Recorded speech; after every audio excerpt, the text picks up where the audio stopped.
Bueno, ante todo, buenos días. Gracias por estar presente y por el espacio de poder compartir, ¿no? Y difundir este trabajo, ¿no? Que parte de mi tesis de maestría, de la maestría en diseño comunicacional de esta casa de estudios, y bueno, que pueda darse a conocer, ¿no?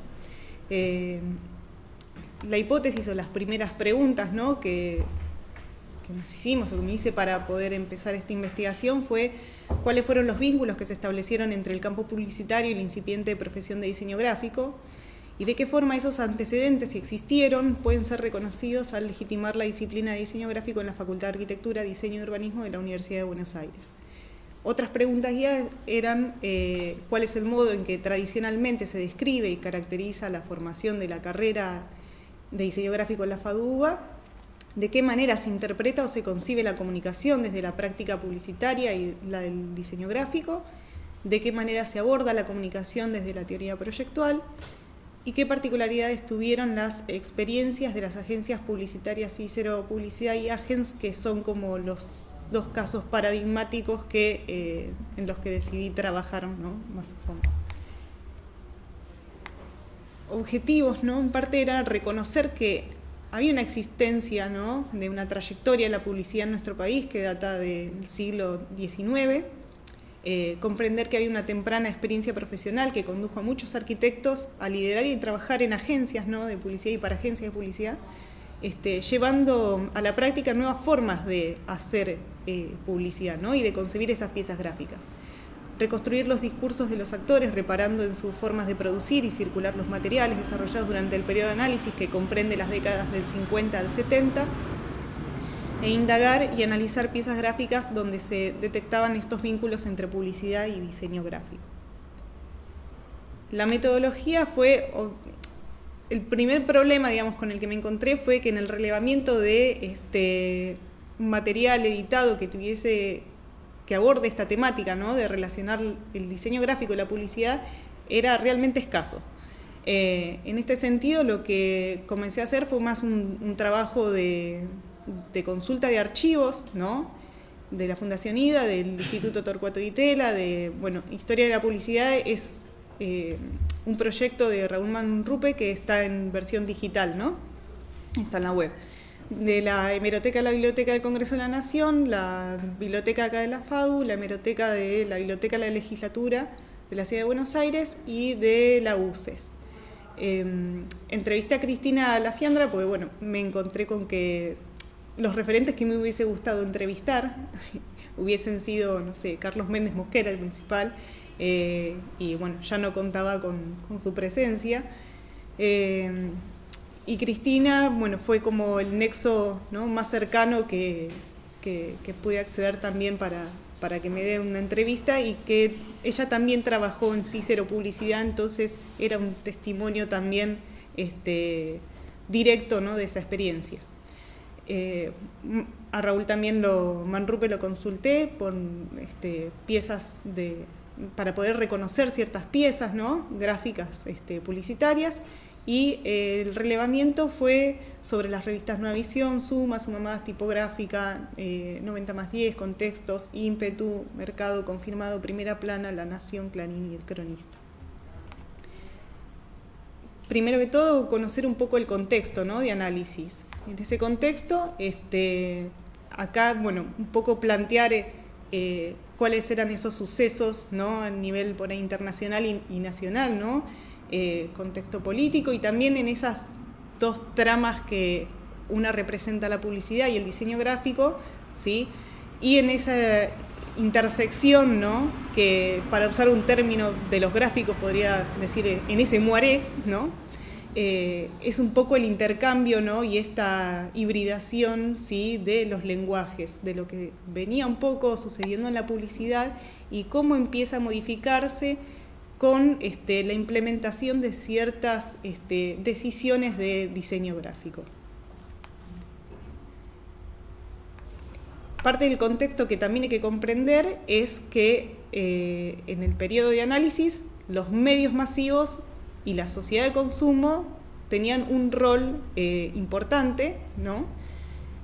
en la resignificación del concepto de consumo como un aspecto positivo a valorar, el rol desempeñado por los medios masivos, ¿no? en estandarizar las pautas culturales y estilos de vida, y la incorporación de la televisión como nuevo medio que contribuyó a hacer un incremento del uso y el rol de la imagen, ¿no? En ese sentido, muchas veces la década de 1960 es reconocida como, o identificada, ¿no? Como la edad de oro del cine, la rebeldía, la revolución creativa, la década dorada de la publicidad, la utopía, el boom en la literatura, ¿no? Los años felices. Notamos también que la imagen se independiza de los presupuestos del arte con mayúsculas, ¿no? O el arte de la academia, que las vanguardias también modernizadoras fueron clave para entender este nuevo rol de la imagen, que la publicidad y el diseño gráfico se convirtieron en hacedores de esa cultura visual, ¿no? Y que también hay que pensar que esas imágenes no pueden ser leídas de forma neutral, ¿no? Y que sí implican, ¿no? Un montón de cuestiones políticas, culturales y sociales que no pueden ser desconocidas. En cuanto a los antecedentes, por un lado lo que hice fue buscar dentro de el campo de la publicidad, ¿no? Ahí lo que separé en ese gráfico es un poco las instituciones clave, ¿sí? Y las fechas, ¿no? Que ya por el 33 teníamos la Asociación Argentina de Agencias de Publicidad, la Escuela de Publicidad, para marcar esto, ¿no? Desde qué temprano ya había instituciones que estaban como respaldando lo que era la práctica profesional, ¿no? En el tema de la difusión, ¿no? Ya en el 33 aparece la revista Ímpetu, que era como un material obligado dentro, ¿no? De lo que eran las agencias de publicidad, ¿no? Como medio de difusión. Ahí en agencias también mencioné como las principales, había otras también que me disculpo por las que no figuran en el cuadro, ¿no? Y principalmente marcadas Agens y Cícero, que son las que a mí me interesan para la investigación. Y actores, que había una particularidad, que ya la mencioné anteriormente, de arquitectos liderando, ¿no? Y trabajando para las agencias. Y varios arquitectos también que eran de la FAU. FAU porque en ese momento todavía no estaban incorporados los diseños, ¿no? Como antecedentes del diseño gráfico, de lo que se reconoce como nuestra historia, ¿no? Para los de diseño, la carrera de diseño gráfico, ¿no? ¿Cuáles fueron sus antecedentes principales? Estos son como los que fueron legitimados o los que de forma recurrente se pueden leer y escuchar, que es, bueno, el movimiento moderno, la arquitectura, las vanguardias artísticas, la Bauhaus, la Neue Bauhaus, la escuela suiza, la Ulm, las corrientes de pensamiento, ¿no? De la buena forma, las publicidades del exterior, pero esto era ya, esto lo saqué de un escrito que hace González Ruiz en la revista Suma, y solamente destaca esas producciones, ¿no? Como las que podrían considerarse legitimadas, ¿no? Como antecedente. Pero después no se excede o no se explaya más en reconocer otro tipo, ¿no? de antecedente de la publicidad y sobre todo lo que es en el ámbito local, ¿no? Tenemos la vanguardia también artística argentina mediante lo que fue el arte concreto y arte concreto invención. Pero básicamente lo que predominó fue un poco el espíritu, ¿no? De la teoría proyectual, ¿no? Y que se había desarrollado en UNM y que tenía que ver con esta sistematización de los procesos de diseño y con esa óptica científica, ¿no?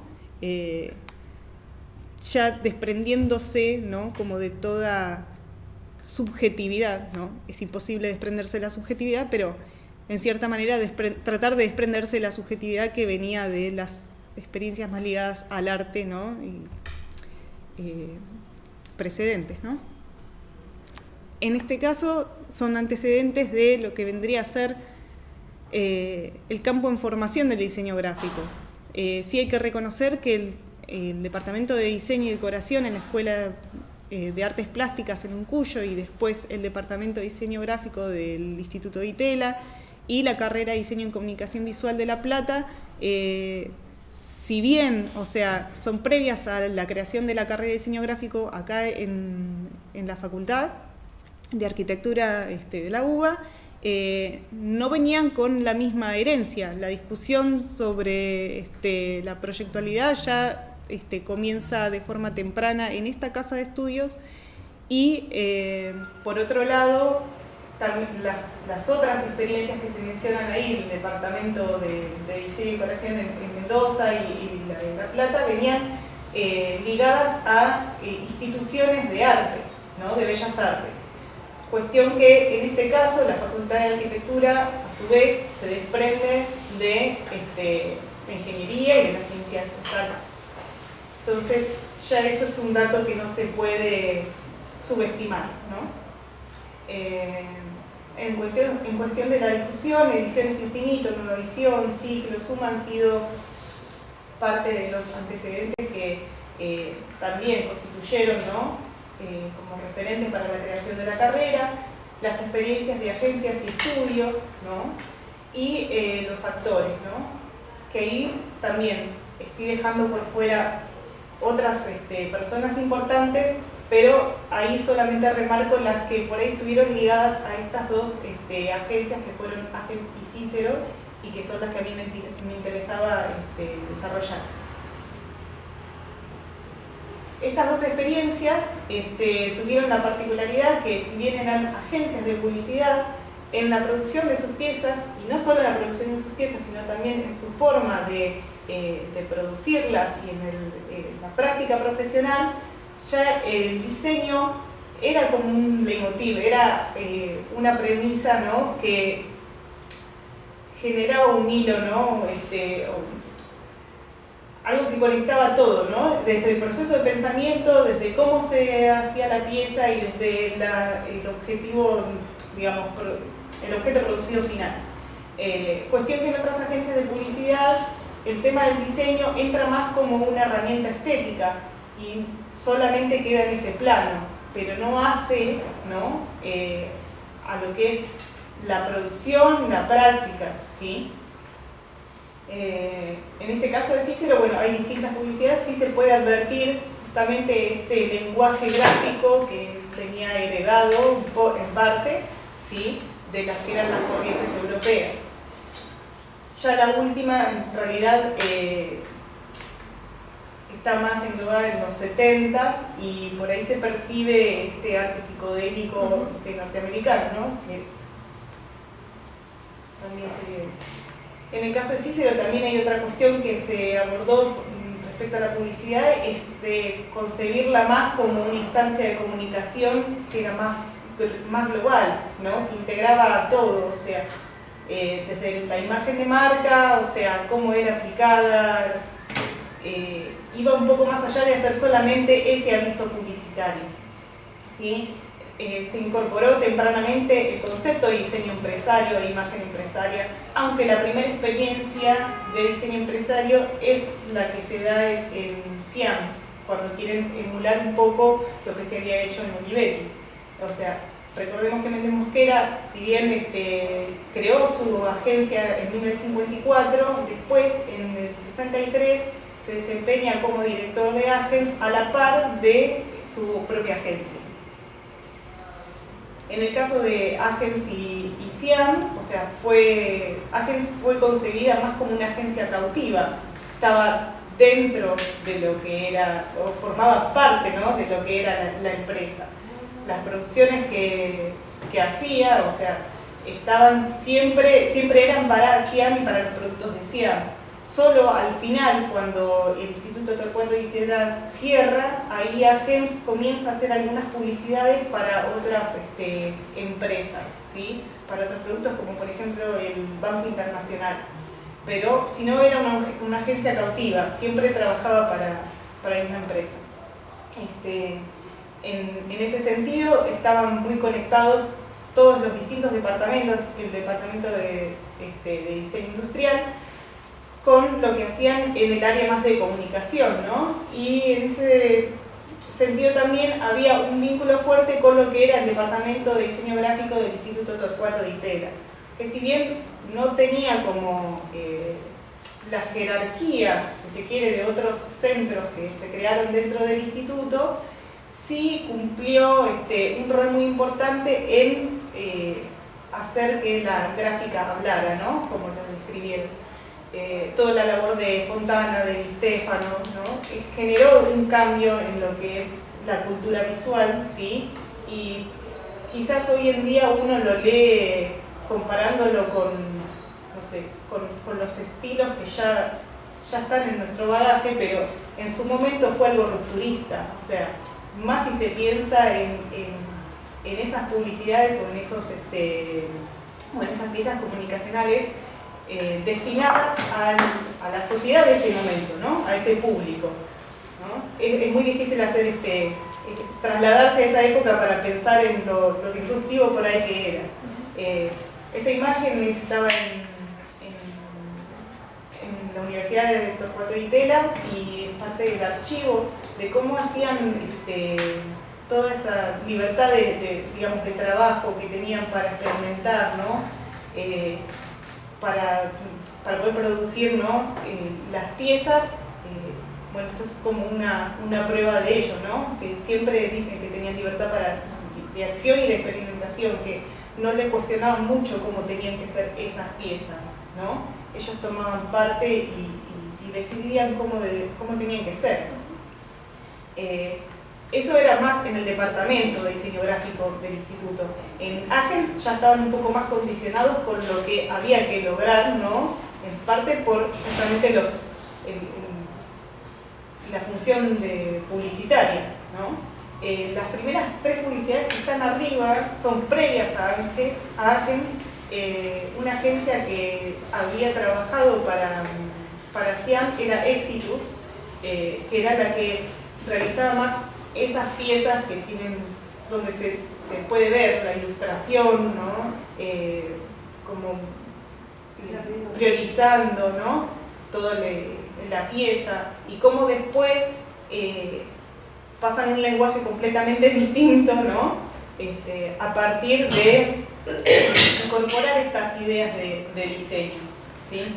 Que también hay que entenderlo, ¿no? Que cómo eran percibidas por ahí esas publicidades. Hay un estudio que le encargan a la consultora IPSA en los 60 y ahí determinan que justamente para ellos que pensaban que sus productos se veían de mucha calidad para la clase media, en realidad eran mucho más valorados en otros sectores más humildes, en la clase trabajadora, y por ahí la clase media no los interpretaba como esa calidad.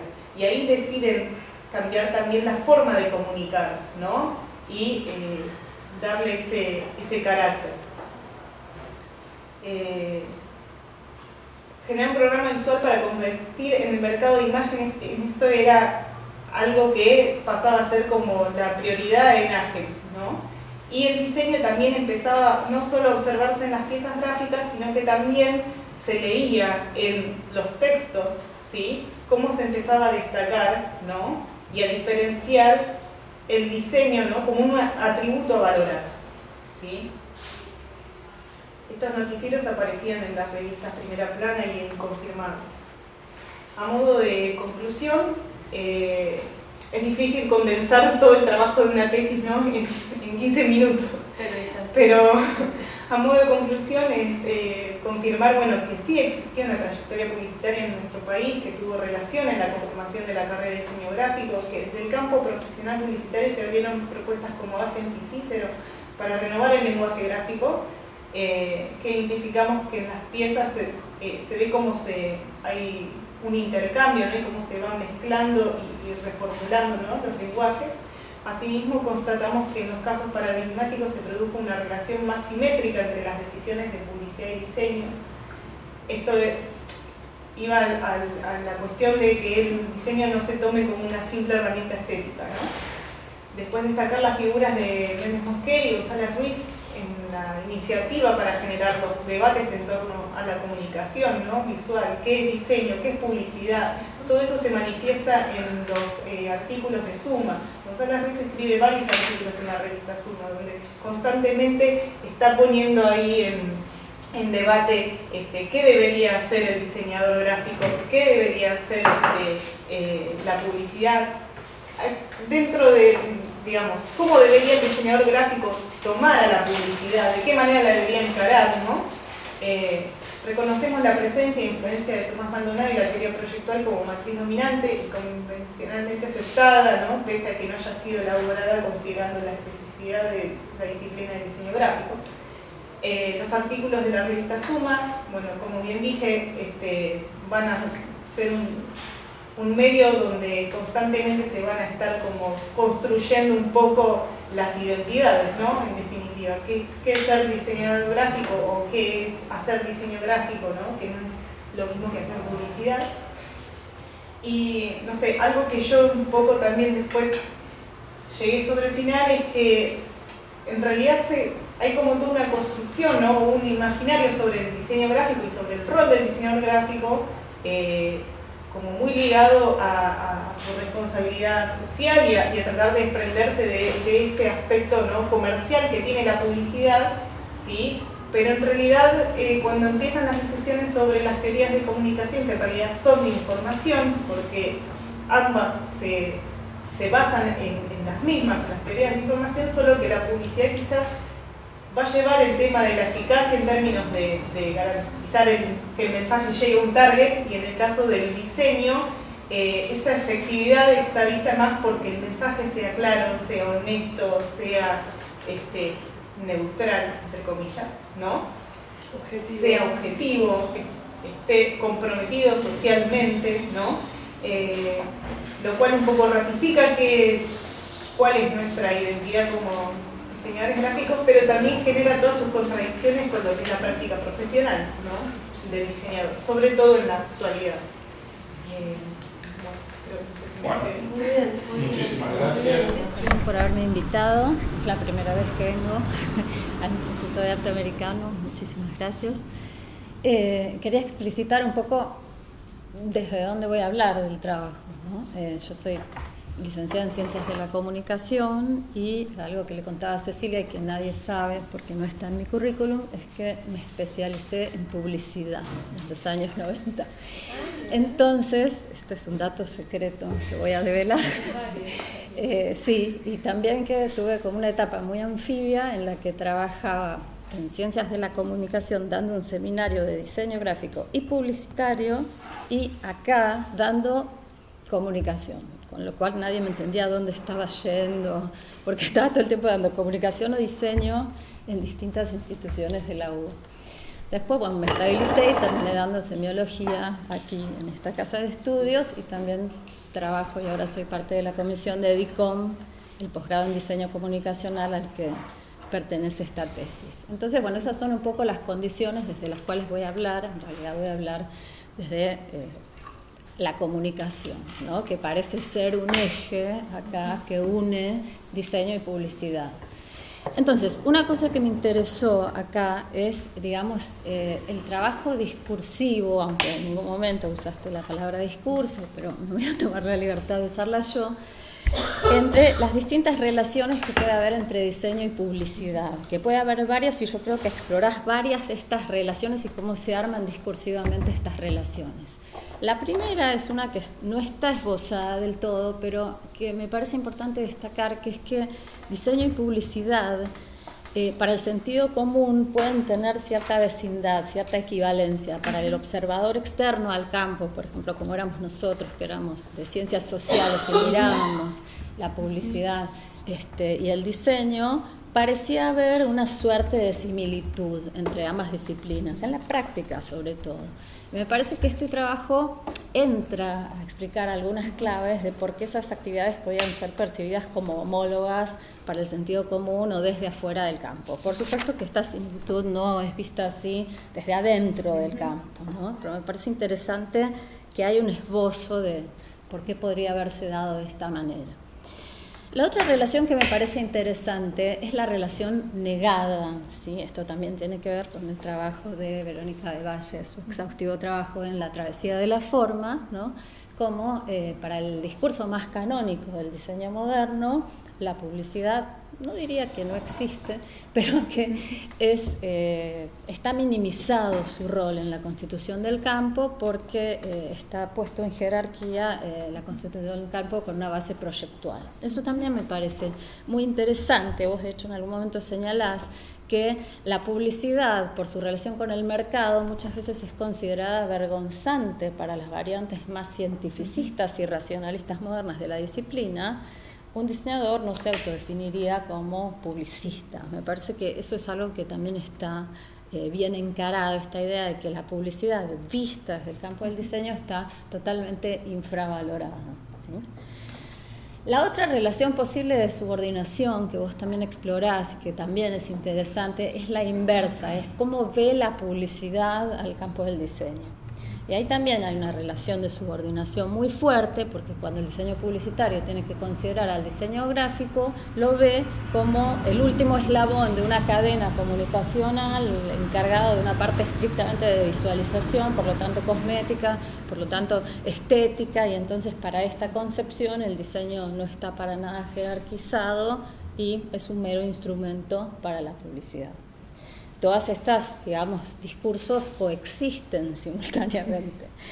Y la cuarta relación, digo, yo exploré la no relación, la homología, acá la subordinación, y la cuarta relación que me parece interesante es la relación de simetría, que es un poco lo que vos trabajás en estos casos, ¿sí? Donde puede haber una convergencia simétrica de diseño gráfico y publicidad, donde ninguna esté subordinada a la otra, así que eso es lo que me parece como rico de los casos que analizás, ¿sí?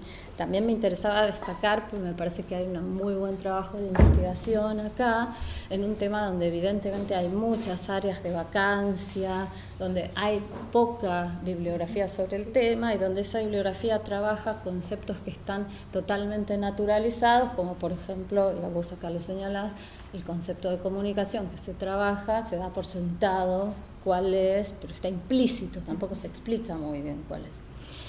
Entonces, para mí este trabajo es valioso porque recupera muchas nociones y muchos debates que son fundantes del campo del diseño, ¿sí?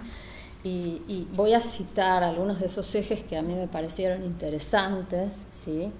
Uno es el eje información versus persuasión, ¿sí? Como en algún momento vos planteás que la publicidad sería una actividad persuasiva en oposición a un diseño que se encargaría de la información, como si pudiese haber realmente una oposición entre persuasión e información, ¿sí? Pero cómo, digamos, aparece este binomio información-persuasión trabajado desde los orígenes del diseño, y este eje de debate continúa en la actualidad, por ejemplo en el campo del diseño de la información, me parece un debate muy actual, me parece interesante rastrearlo en esta periodo ventana de los 60, ¿sí?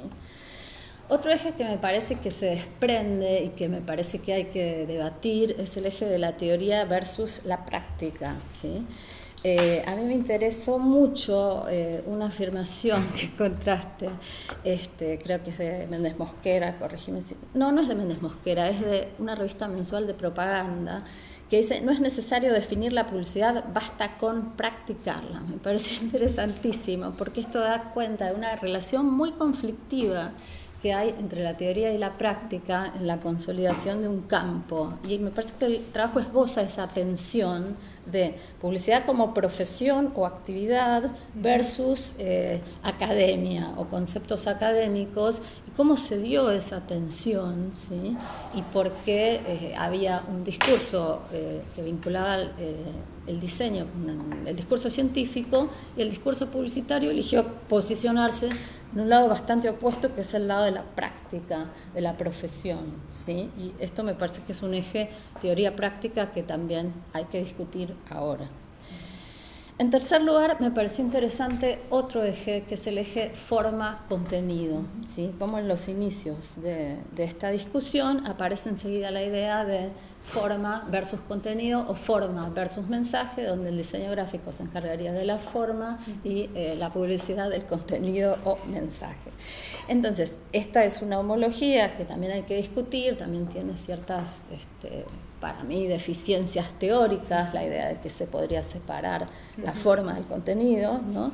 Pero me parece que esto deriva después en una concepción del diseño como intervención estética, más ligada, como señalás, a la transmisión de un mensaje. Entonces me parece interesante reconstruir los inicios de este debate, forma-contenido, tampoco lo considero terminado. Y por último, quería enfatizar el eje comunicacional, que supongo que ese es en realidad en el que me tenía que explayar, pero quise comentar los otros temas que me interesaron, ¿sí?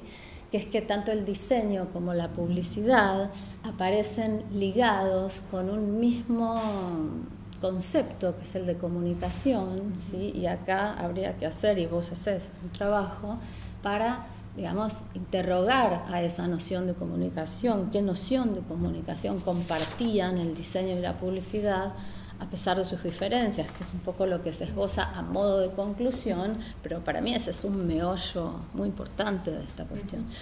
Y entonces acá sí me parece importante trabajar este último punto, ¿no? De cómo se apoyan ambos, no sé si son lenguajes, si son campos, si son disciplinas, eso no se termina de aclarar, pero cómo se apoyan en las teorías de la información como elemento de validación de ambas disciplinas, y explicar un poco, que estas teorías de la información, de base matemática, de base cibernética, piensan, ¿sí? El tema de la comunicación como, más como transmisión de información de un punto a otro punto, ¿sí? Y que esta idea va a marcar fuertemente los orígenes del campo del diseño, incluso hasta la actualidad. Vos también te preguntás, yo también me lo pregunto, por qué no tomaron o no llegaron a expresar, por qué el diseño no tomó el análisis del discurso, que es una perspectiva diferente, donde la comunicación no se piensa como un traspaso de información, donde el receptor no se piensa como un receptáculo vacío, sino como una entidad compleja que hace distintas interpretaciones, ¿sí? Y por qué no se tomó esta concepción tan simplista de la comunicación, donde emisor y receptor son figuras universales, en vez de pensar en el problema de la polisemia, de las distintas interpretaciones que los discursos pueden tener. Entonces, pienso que el diseño no tomó este camino y no lo podía tomar, un poco siguiendo el pensamiento de Verónica, porque al basarse en el racionalismo moderno, en sus recetas de eficacia y simplicidad comunicativa, necesariamente tuvo que tomar este camino. Tomar este camino obviamente implica negar la dimensión discursiva del diseño y la heterogeneidad de discursos que lo constituyeron. Entonces, lo que a mí me parece que, esta tesis tiene como potencial, que todavía se puede trabajar más, es entender que al reconstruir los orígenes de estos campos, no solo reconstruir quiénes son los actores que participaron en estos campos, sino reconstruir los discursos, ¿sí? Que es algo que por ahí no está explícitamente dicho, pero que de alguna manera lo haces. Entonces por ahí también se podría decir explícitamente.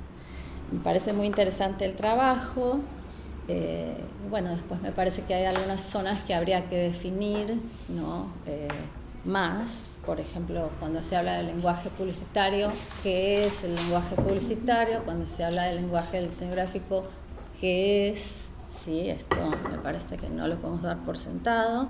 Y además hay zonas donde se usan distintos términos para denominar a estas actividades. Se habla de actividad, disciplina, profesión, campo. Entonces, ¿qué pasa con esta polisemia? Y entender si esta polisemia es algo intencionado o si tiene que ver también con estos debates internos a la constitución de ambos campos, ¿no? Porque eso a mí no me quedó claro, y me parece que cuando uno usa tantos sinónimos, puede estar indicando una indefinición en cómo uno va a conceptualizar su objeto de estudio, ¿no? O a lo mejor son sinónimos, no sé, pero quería mencionar este punto para ver si después lo podías aclarar un poco más. Me gustó mucho el trabajo, ¿sí? Me pareció muy interesante. Esto es lo que creo que puedo decir en 15 minutos. Gracias. Muchas gracias. Y qué decir, ya dijeron todo, la verdad que ya dijeron todo, no tengo mucho más para decir. Primero agradecerles a ambas, bueno, agradecerte nuevamente, Ceci, pero en este caso me tocaba ser la comentarista, era casi obligado del instituto. Agradecerte muchísimo, Daniela, tan aguda reflexión inteligentísima reflexión sobre el trabajo de Cecilia, que le has encontrado esos puntos, digamos, que son como las claves de interpretación de la tesis. Y bueno, a mí me tocó acompañar a Cecilia como directora en su tesis de maestría, así que conozco la versión ampliada de lo que se presentó aquí, y sí me gustaría dar cuenta, aprovechar, digo, ya que no tengo nada más para decir porque dijeron todo, aprovechar un poco esta instancia para comentar cuestiones vinculadas al trabajo de Cecilia. Me parece que Cecilia trabaja en un punto que es incómodo de la historia del diseño, que es esta relación efectivamente jerarquizada entre diseño y publicidad, y jerarquizada en un doble sentido, como muy bien señaló Daniela. Y además es una tradición no del todo reconocida o no del todo reconocible, a excepción de quienes eran proyectistas y publicitarios. Pero después hay todo un enorme conjunto de publicitarios que no vienen del lado de las disciplinas proyectuales, pero que van a tener alguna inserción luego en los inicios de la enseñanza del diseño, no ya en la FADU, sino en la EPA, en la Escuela Panamericana de Arte, que sería un poco la contrafigura de esos, digamos, de este desarrollo, digamos, de los primeros caminos del diseño gráfico como disciplina en los años 60 y 70, particularmente en los 70. Y además la Escuela Panamericana de Arte, que cuando la facultad había sido prácticamente silenciada, ¿sí?, durante la dictadura y básicamente la dictadura, o sea, se había postergado por tercera vez el proyecto de creación de las carreras de diseño, por segunda vez. La Escuela Panamericana de Arte fue un poco así como operó una especie de escuelita en términos arquitectónicos, fue la escuelita, digamos, en particular del diseño gráfico y de la publicidad, con figuras como Lipsic, que es una figura muy importante porque además es un armador, digamos, ¿no?, que también levanta un poco el guante del Ditela y de una serie de iniciativas que habían quedado dispersas y van a confluir en esa Escuela Panamericana de Arte. Y ahí no está esta restricción proyectual, es mucho más amplia en un sentido e incluso puede hasta jugar, digamos, con inicios de lo que serían los media, ¿no? O sea, una relación temprana con los lenguajes audiovisuales que en la facultad aquí se demoró bastante, digamos, ¿no? Que se demoró porque lo audiovisual vino primero en una primera versión, vía lo cinematográfico, y costó, de alguna manera, releerlo en términos proyectuales. Entonces, me parece que el texto del trabajo de Cecilia toca estos lugares que son lugares incómodos, les echa luz, digamos, pone luz en esos lugares. Me parece sumamente valiosa. Una cosa que ella mencionó al pasar, que lo recuperó Daniela, Cecilia tiene un trabajo de archivo impresionante, ¿sí? Ha hecho un trabajo de archivo y de reconstrucción de archivos impresionante. Tuvo la fortuna de tener un acceso privilegiado a algunos archivos que de otra manera no se conocen, y es diseñadora gráfica, ve los archivos de otro lugar, los ve desde otro lugar. Ella, cuando habla de lenguaje visual y lenguaje publicitario, reconoce una periodización, digamos, en el tipo de imágenes, desde la factura técnica, los procesos de impresión, hasta, digamos, distintas concepciones vinculadas a la comunicación visual en juego. Entonces, eso me parece que bueno, en la tesis está presente, en el trabajo de Cecilia está presente, y ella lo dice en todo momento, ¿no? Una cosa es pensar, lo dice acá al pasar, pero en la tesis aparece de una manera un poco más explícito, es decir, una cosa es pensar el diseño como un acompañamiento final de un proceso de producción de comunicaciones publicitarias, otra cosa es pensar el diseño como el artífice de la publicidad, el hacedor, digamos, publicitario. Y ahí me parece que coloca a dos figuras que son fundamentales, que son Méndez Mosquera y González Ruiz, pero no por ser los apóstoles del proyecto, sino por el trabajo editorial infernal que tienen los dos detrás. Y esto es un punto que que Méndez Mosquera con todo lo, digamos, con su lenguaje siempre de magnificencia y que hablaba de una manera tan espectacular, tan heroica, tan épica de las figuras del diseño, ¿no? Y hablaba mucho de sí mismo y de los trabajos que él había hecho, sin embargo, no exhibía el enorme trabajo editorial que había detrás de él. Entonces, cuando estas imágenes traslucen, estas publicidades traslucen también, digamos, un determinado posicionamiento respecto de la publicidad del proyecto, también tiene que ver, por lo menos para mí, pero es casi medio comprobable eso, que a la vez que Méndez Mosquera producía desde Cícero y en su breve pasaje por Agen, que fue bastante significativo, imágenes publicitarias, Ediciones Infinito publicaba libros de teoría del diseño y estaba articulando constantemente también en Suma, es el trabajo de Laura, de paso aprovecho, y comento, digamos, una relación, estaba construyendo la relación entre arquitectura y diseño como disciplinas proyectuales. Entonces es casi como un acto de militancia esto. Militancia en el sentido de empezar a jerarquizar el trabajo de la comunicación visual como integrante, como una parte que integra, digamos, el universo del proyecto. Entonces me parece que, y también desde ese punto de vista, también se explica el déficit, que es un poco lo que señalaba Cecilia, y de una manera más... o sea, desarrollaste más vos, Dani, sobre el final, el déficit que tiene, digamos, la cuestión de... Digo, la pregunta, ¿por qué diseño se quedó con una versión tan pobre de la comunicación? Siendo que diseño gráfico es comunicación visual, ¿por qué hasta no hace mucho se quedó con una visión tan pobre, una versión tan pobre de teorías comunicacionales? Y porque esa versión tan pobre de las teorías comunicacionales es la que más las acercaba al lenguaje del proyecto. Entonces es un poco el precio que tiene que pagar en volverse un proyecto científico de la mano, digamos, del racionalismo ulmiano. Porque Méndez Mosquera era, digamos, y González Ruiz eran directamente Maldonado en la cuestión de la gráfica. Y una lectura de Maldonado. Maldonado es un tipo que siempre, después fue mucho más ecléctico con su pensamiento, pero de golpe hay como situaciones que uno las tiene que poner como abanderado a la hora de sentar las bases de una disciplina, ¿no es cierto? Yo creo que esa es la respuesta. Si hay otras respuestas, sería interesante empezar a indagarlas. Hasta ahora es la respuesta que a mí por lo menos más me cierra. Entonces tenemos eso. Y después hubo un montón de personas que siguieron los lineamientos sin cuestionarse demasiado. Por ejemplo, Joan Costa. No, Joan Costa es uno también de quienes levantan la bandera de la teoría de la información y sostienen que las teorías, digamos, cibernéticas, comunicacionales siguen siendo lo mejor en términos de potencial teórico al día de hoy. En las disciplinas proyectuales pasaron 70 años, ¿no es cierto?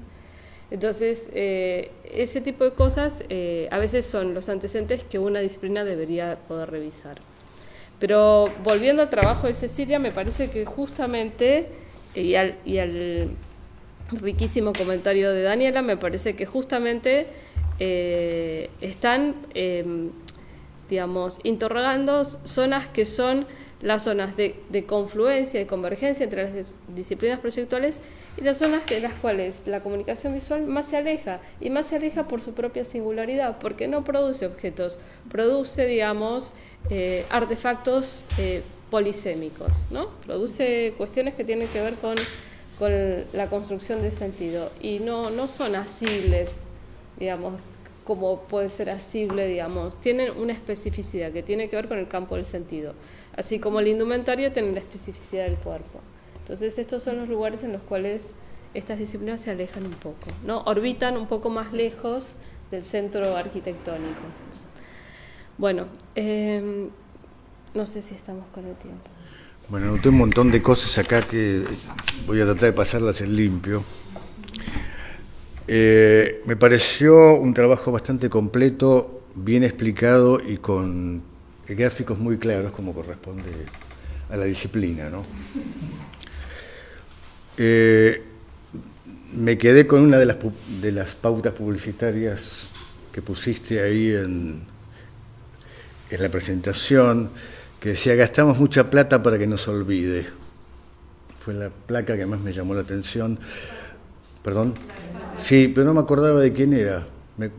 Me llamó más la atención la frase que el anunciante, ¿no? Y tengo preguntas que espero que no nos hagan quedar hasta la noche, porque me parecen preguntas muy amplias, pero te las pregunto en un sentido de concepto, digamos, conceptual, ¿no? Y la primera es qué pensás de, justamente vos pusiste el énfasis en la publicidad gráfica, que a mí me parece que está en un momento de declive, en función de otros medios, de las redes, de los diarios digitales, etcétera. ¿Y qué pensás de eso que como idea para plantearla en la cátedra, ¿no? Porque seguir con la didáctica de los 60 que vos planteaste acá me parece que hoy cambió todo. Tengo otra pregunta. Hablaste de responsabilidad social y te quería preguntar también qué es para vos la responsabilidad social en esta disciplina. Tengo más. Daniela y también Verónica en otra presentación. Hablaste de la... ¿Hay secreto profesional? Hablaste del tema de si es un oficio o una profesión, y hablaste de la colegiación en su momento. Y vos también mencionaste el ámbito profesional. Y yo te quiero preguntar, ¿qué quiere decir? Porque hoy es un oficio este trabajo, y no es una profesión, como casi todo lo que sucede en el ámbito de la información y de la comunicación. No hay profesionales en el ámbito de la comunicación, porque no hay colegios, por lo menos en Argentina, y este es un tema de discusión. Yo no digo que tenga que haberlos o no tenga que haberlos, pero a mí me parece que sigue siendo un oficio, porque la mayoría o una buena parte de quienes trabajan en este ámbito no pasaron por las aulas, y algunos sí, pero no por la universidad. Entonces, también esa es otra reflexión que estoy trasladando, porque me interesa saberlo. Bueno, esas son las observaciones. Dos más. Hablaste de Borrini, y entre las fuentes está El Cronista. Y Borrini publicó un libro en el que se llama ¿Qué es la publicidad?, que seguramente habrás leído, que en su momento tuvo mucha difusión y marcó un poco la pauta para después desarrollar el tema. Borrini es un poco un tótem, digamos, de la publicidad. Y también lo nombraste, creo que Verónica nombró a Liftit como de la Escuela Panamericana de Arte, que Liftit después se fue a Brasil con la Escuela Panamericana y fue a enseñar allá, es decir, nosotros fuimos nosotros, utilizo una primera persona del plural que no tengo que usar. Liftit fue un poco el precursor acá, y después se fue a Brasil, es decir, Argentina fue precursor de Brasil en este sentido, y hoy por ahí es al revés, pero no lo sé, lo dejo también con tu opinión, ¿no? Una reflexión en torno a lo que dijo Daniela, de esto de la indiferenciación que vos notabas en el uso de los términos, ¿no? Del lenguaje, y como Vero dijo hace un ratito, como mi corpus es Suma, todos estos temas que trata Ceci acá, los tengo, digamos, trabajados en el contexto de Suma, y me parecía interesante cómo quizás esto que se ve de las indefiniciones, que Ceci trabaja muy bien, aparecen como sumamente revelados en la revista como dispositivo mismo, ¿no? Y en ese momento en donde esos campos del diseño industrial, el gráfico, se estaban tratando de diferenciar de la arquitectura. Y me pareció, esta también una pregunta un poco para Ceci, cuando uno ve las publicidades en Suma, que estaban publicadas en la revista, aparecen en un diálogo con todo el dispositivo visual de Suma, muy en sintonía, claramente, porque eran, digamos, de donde surgían. Pero ¿qué pasa? O te pregunto, Ceci, ¿qué pasó cuando vos fuiste a otras revistas y pudiste ver cuál era ese otro universo visual, de cultura visual, y ver ese contraste que en Suma no se ve, en realidad, se ve como, más bien como pariente, digamos, de esos otros lenguajes que empiezan a aparecer más en términos de eso, de concientización también, porque ahí aparece mucho en Suma esta idea de que esto que vos en un momento decías de la responsabilidad, que quizás es una de las preguntas que él te hacía, ¿no? ¿Qué significa hacer publicidad desde el diseño o desde el ser, desde la proyectualidad, ¿no? Y había esta idea de ser más honestos y tener una actitud ética. También tenía que ver con el conocimiento que estos actores tenían de lo que era la práctica proyectual en términos de hacer un objeto, ¿no? Hacer la plancha en Atma o hacer... Entonces, ¿qué pasa cuando vos veías esas publicidades trabajando en otro tipo de dispositivos visuales que no era Suma, por ejemplo, ¿no? En mi caso, que es donde yo los he observado con más atención.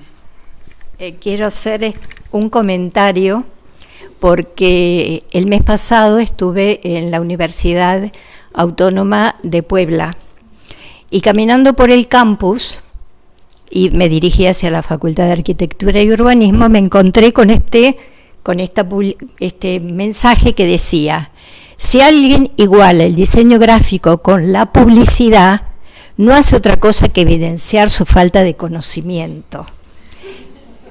Firmado por Marta Satonji. Estaba puesto en la entrada de la Facultad de Arquitectura, Urbanismo y Diseño Gráfico, con lo cual creo de que justamente este tema de diseño gráfico y publicidad es un tema abarcativo a todas las carreras en diferentes universidades y países.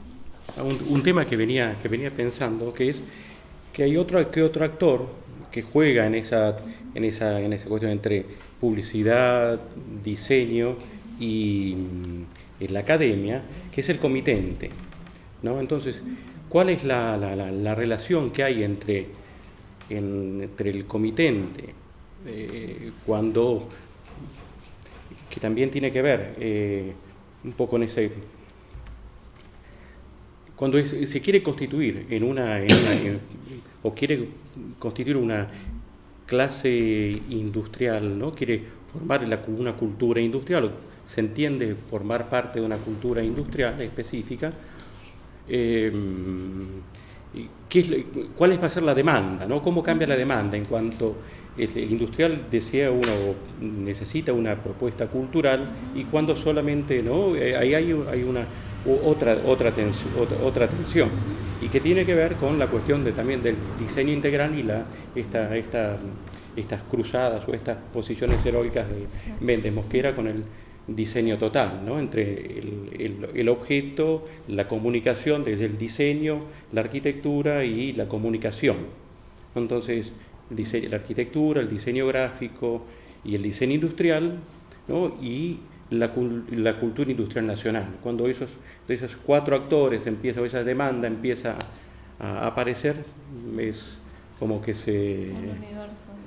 ¿no? Entonces, esa demanda, es decir, cuando la propuesta industrial, ¿no? Pretende ser cultural también. ¿Qué tensiones aparecen en ese juego? No sé si voy a poder responder todo por el tiempo y también porque no sé si tengo conocimiento para responder todo, ¿no? Ese es el otro punto. Bueno, primero agradecer a todos por los comentarios y por las consultas. Sí, eso es algo a trabajar, de esto de los lenguajes, el campo, las prácticas, que yo misma, o sea... también creo que tiene que ver un poco con las diferentes, digamos, marcos teóricos, las diferentes, digamos, áreas temáticas de mi marco teórico, ¿no? Que forman parte del trabajo, ¿no? Que tomar de la sociología, tomar del diseño, tomar de la publicidad, es un poco también cómo hacer que todas esas voces dialoguen, ¿no? En términos, no sé, más compartidos, si se puede decir de esa manera. Eso por un lado. Después, nada, remarcar, Vero había mencionado la EPA y en EPA sí había instrucción sobre publicidad, también creo que estaba como parte de una asignatura, un taller, eso debería precisarlo yo, pero sí recuerdo haber visto un afiche de promoción de la EPA, ¿no? Donde entre las características, lo que describía, figuraba la publicidad. como le dije a Daniela al principio, siempre la tesis es como un trabajo inconcluso, ¿no? Y uno, si tiene la intención de seguir indagando, siempre va a encontrar muchos caminos. El primer paso, luego se puede continuar. Sí. También en esto del precio que tenía que pagar, ¿no? Por quedarse con la visión de comunicación más pobre, ¿no? Yo también tengo esos recuerdos, ¿no? de ir a las teóricas de Méndez Mosquera, ¿no? Y ese defensor del diseño total, ¿no? Y después también, no sé, encontrarme en la investigación de que él también presidió la Asociación Argentina de Publicidad, ¿no? Y que de repente estaba en el momento en que Cícero también era como Mad Men, como la serie, ¿no? Entonces, de ahí surgían también todas estas contradicciones, ¿no? Entre las distintas prácticas, campos. Cristina cuenta que él, a mediados de los 90, que es cuando se distancia de Cícero, ¿sí? Fue porque ya, digamos, Cícero estuvo hasta los 80, ¿no? Dirección y creación de Méndez Mosquera, pero después a partir de los 80 ya la agencia empieza a fusionarse, ¿no? Con agencias extranjeras, con Ted Bates, con otra que venía de Saatchi & y entonces ahí empieza a cambiar un poco también la forma de sus producciones, ¿no? Eso es posterior a los 80, porque también empiezan a incluir más terminología del marketing, empiezan a usar herramientas del marketing, como decía, la imagen de marca, el alma de la marca, ¿no? Empiezan a introducir otras condiciones que antes él no las tomaba como, digamos, como reguladoras para lo que era, ¿no? La práctica ahí de la agencia. Por eso a mediados de los 90 él se distancia y, según las palabras de Cristina, dice que ahí es cuando decide, bueno, me cansé de esto, me voy a enfocar más en la facultad, y es donde ahí se ponen de nuevo fuerte a remontar lo que era Ediciones Infinito, ¿sí? Que había quedado por ahí durante ese periodo como un poco más relegada, ¿no? Porque también estaba como absorbido por sus otros proyectos, ¿no? Después, Jorge, en cuanto a tus comentarios, si la publicidad gráfica está en declive, y sí, ya ahí sería es más una opinión personal, ¿no? Yo creo que a la velocidad que hoy en día en muchas, no sé, agencias y estudios se trabaja, o sea, se está relegando calidad de lo que se produce. Trabajé en varios estudios donde lo que, digamos, más fuerte se hacía eran proyectos digitales, ¿sí? Y el medio digital exige una velocidad que a veces pone muchos condicionantes, ¿no? Y sí, tristemente salen productos que no están buenos. O sea, a nivel también de que la comunicación es pobre, y que si uno también pretende tomar como que esas piezas que se producen, que se pueden ser vistas como una simple publicidad, pero también a su vez esas publicidades pueden reconstruir, no sé, lo que era ese, digamos, ese espíritu de la época, ¿no? Tienen como en parte cierto valor, y digo, ¿qué se podría reconstruir en unos años leyendo, ¿no?, las producciones que salen ahora? No sé, sería como una primera aproximación. Igual me voy a quedar pensando, ¿no?, en la pregunta. En cuanto a la responsabilidad social, esa es otra cuestión que hoy está muy en boca de todos, ¿no?, de el diseño social, ¿no? ¿Cuándo realmente se está hablando de diseño social porque hay un compromiso en realmente hacer algo que le sirva a la sociedad, o cuándo pasó a ser también, ¿no?, una etiqueta, ¿no?, que hace ver bien al diseñador que hace diseño social? Ahí creo que también hay como un doble discurso, o dos vías para entenderlo, para interpretarlo, es de cuándo se está subiendo como una moda y cuándo en realidad sí hay un compromiso genuino y hay una coherencia, ¿no?, entre ese accionar y, no sé, los objetivos que se plantean. Lo de la colegiación, el oficio, los roles, ahí siento que por ahí me está faltando por ahí más conocimiento para poder responder a, no sé, algo que yo me sienta más conforme, ¿no? Pero sí es un tema para estudiar. Sí, pasaba que en muchas agencias, obviamente no había personas formadas en, no sé, instituciones universitarias, ¿no? Y creo que eso hace un poco la característica de que parezca más el oficio, ¿no? Por más que después se haya institucionalizado, ¿no? Como carrera universitaria. Pero como que por ahí puede arrastrar un poco, ¿no? Esa condición que ya venía de cómo era esa forma, ¿no? de trabajar en las agencias. Laura. Lo de las producciones en otros dispositivos. Digo, sí, claramente cuando ves las publicidades en Suma te das cuenta que ahí hay una libertad, ¿no? Para poder, no sé, diseñar esas publicidades, ¿no? Por quién era el dueño de la revista, por quién, o sea, había muchas como libertades, ¿no? Para hacer un tipo de publicidad específica en ese medio, ¿no? Que también esto un poco, vengo a traer un dato previo que es de la revista Nueva Visión, había también publicidades ahí, ¿sí? Méndez Mosquera lo dice en un artículo que publican en Suma y después también lo dice en el libro que recopilan, el de diseño gráfico argentino, que él dijo la primera experiencia publicitaria que habían hecho en la revista Nueva Visión y nombra una publicidad de Lito, una de Tomás Maldonado y una que hizo él. Y si uno revisa esas, no tengo acá las imágenes, pero si uno ve esas publicidades, llevan al extremo lo que sería, ¿no? El objetivo de una publicidad. La de Tomás Maldonado es la más impactante porque es una apuesta tipográfica donde ni siquiera se llega a reconocer la marca del comitente. O sea, son...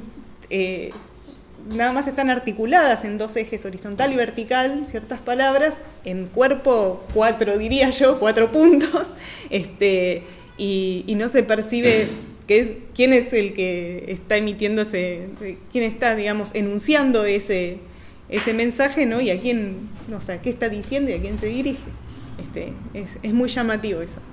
Y no, después por ahí plantear que quizás sí se nota que cuando está este cambio de los 80, donde Cícero empieza a fusionarse con otro tipo de agencias que tienen un perfil internacional, ahí sí se ve como por ahí el diseño queda un poco más comprometido con estas bajadas por ahí del marketing o del tipo de cliente o lo que tiene que responder por el medio, ¿no? Donde tiene que... digamos, comunicarse ese aviso, esa publicidad. Pienso en los casos, por ejemplo, de Silvapen, no sé, que ahí podés ver algún tipo de comunicación un poco más, digamos, haciendo referencia a las propuestas de diseño, ¿no? Como la que se veía el arte psicodélico, ¿no? Esa la hizo creo que González Ruiz. Y distinto es otras que aparecían donde por ahí era más el uso de la fotografía y la apuesta no estaba como tan bajo la grilla del diseño, ¿no? Y ahí no sé si me queda algo más. Ah, sí, su nombre, Pablo.